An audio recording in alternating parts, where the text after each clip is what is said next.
Sama.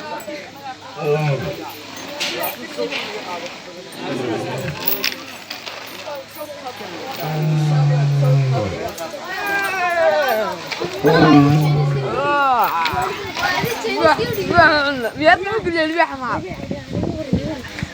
Hari ini biar tuh gede.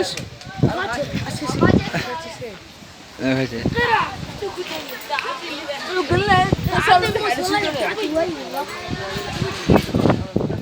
Tunggu, biar tuh gede. Sih, kalau kan kudu mana?